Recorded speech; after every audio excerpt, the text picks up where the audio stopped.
Class റൂമിൽ അരങ്ങേറുന്ന പല സംഭവങ്ങളും സോഷ്യൽ മീഡിയയിൽ വൈറലാകാറുണ്ട്.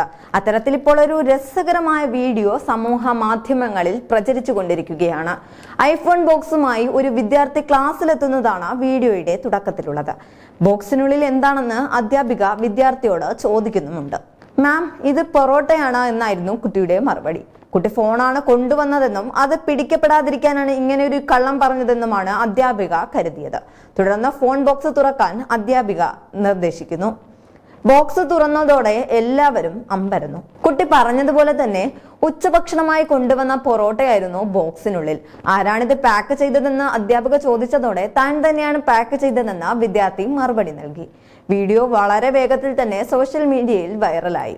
ബോക്സിനുള്ളിലുള്ള ഭക്ഷണത്തിന് 1,50,000 രൂപയാണ് വിലയെന്നൊക്കെയുള്ള രസകരമായ കമന്റുകളാണ് വീഡിയോയ്ക്ക് താഴെ വരുന്നത്.